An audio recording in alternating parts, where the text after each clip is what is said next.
We want to jump, though, to the other big stories we're covering for you because it is Election Day in so many parts of the country. Virginia, for example, is poised to make history today, electing its first female governor. Democratic candidate Abigail Spanberger had a final push before Election Day. Watch. In Virginia, we need a governor who will stand up against the chaos and endeavor to create stability, steadiness, and job growth here on the ground. And I'm excited about this moment.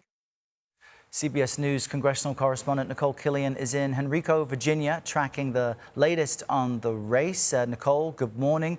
I believe you had a chance to speak with the Republican candidate. Give us a sense of the mood where you are and what folks there can expect today. Yeah, that's right. Well, this will be an historic race, no matter who wins, because Virginia is poised to elect its first female governor later today here in the Commonwealth. Obviously, there are two women on the ballot, as you mentioned, a former Democratic Congresswoman Abigail Spanberger, but also Republican Lieutenant Governor Winsome Earl-Sears. And we did ask her to weigh in on the significance of this moment. Take a listen. What would that victory mean to you?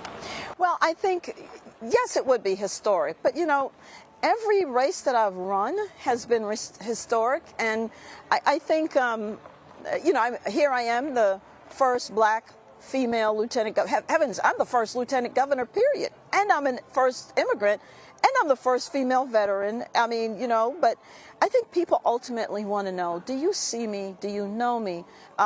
Do you understand what's happening in my world? And so that's why I want to make sure whatever policies I put through, that they reduce the barriers. In fact, they downright break them down. So a lot of potential firsts there, as you heard the lieutenant governor say there. But look, you know, both candidates are trying not to make their gender an issue in this race. There are many other issues, whether it's the economy, the ongoing government shutdown, that have continued to be their main talking points on the trail. But already we have seen quite a lot of enthusiasm in this race. More than 1.4 million people have already cast their ballots in early voting, surpassing the last gubernatorial contest 4 years ago. Errol. Yeah, those early voting numbers tell you about the intensity behind the race. Nikole, thank you very much. We jump now to CBS News national correspondent and CBS Weekend News anchor Jericka Duncan. Jericka, you're in Bridgewater, New Jersey, closing the very close race for the governor's mansion there. And what's interesting is yesterday, I was speaking with two political analysts, one Democrat, one Republican, who both disagreed on which way this race will go. Polls are so tight. Update us on the intensity and the interest and the differences there.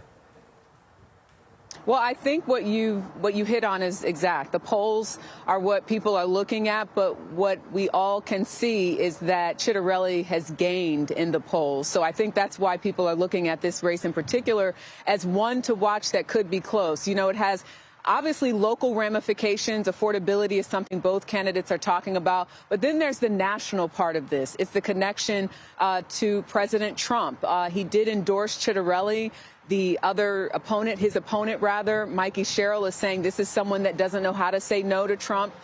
In a debate, the last debate that they had, Chitterelli praised Donald Trump and said that he gives him an A in terms of how he's been conducting the government so far. So there are a lot of contrasts that are being made, but both candidates, when it comes to the local issues, when it comes to the state issues of affordability and energy costs, they're both trying to, as you heard in the soundbite from the gubernatorial candidate on the Republican side in Virginia, trying to meet people where they are and do you see me? You're hearing that from candidates because they know that they need to make sure that they seem attractive to the voters, that they do understand the needs when you talk about education, when you talk about affordability, immigration. That's even come up here in reference to Chitterelli saying he will no longer make this sort of any type of place where migrants can come, immigrants can come. Those sanctuary cities. So it's going to be a close race, according to those polls. Ciattarelli, this is his third time running for governor. In the last race, he lost by about 3 points. The early voting shows that the Democrats have voted more of those early votes have come in, but the Republicans are hopeful that those who are unaffiliated will be for the Republicans. Both teams that I spoke to yesterday saying they're very confident with the races that they've run thus far. Errol? That's right. And current President Donald Trump has put his support behind Ciattarelli. We'll see what difference that may make. Jericka Duncan in New Jersey for us. Jericka, thank you.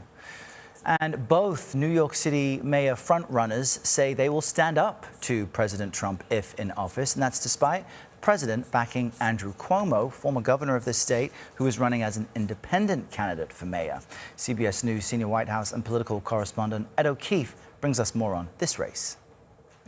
Hello from a high school in Queens where voting is now underway. We've seen record early voting here in the Big Apple, so we'll see what turnout looks like throughout the day. This is a contest that is focused primarily on local issues of concern, but it is getting national, to some extent global attention as Democrats across the country watch to see how exactly whoever wins here did it. And there is at least one Republican also watching things closely, a former resident of Queens, President Trump, who in the final hours of this campaign went out of his way to endorse the former Democratic New York Governor Andrew Cuomo, who's running in this race. He's running as an independent, though, after losing to the frontrunner, Zohran Mamdani, self-described Democratic socialist, 34-year-old New York assemblyman who's been pushing for things like free city buses, free childcare, and freezing most rent in this city. He's managed to pull ahead with the help of tens of thousands of volunteers who we've seen across the city knocking on doors, trying to build support. There's intrigue and concern across the Democratic Party about such a young person and someone who calls himself a Democratic socialist running the country's biggest city. Republicans already saying that they plan to use Mamdani as their poster boy for what Democrats could do if they were to win back control of Washington and win state houses across the country. But Mamdani insists that he's doing this in his own way and that he's relentlessly focused on affordability. It appears to be something that voters across this city seem to like. Back to you. All right, Ed O'Keefe, thanks for that.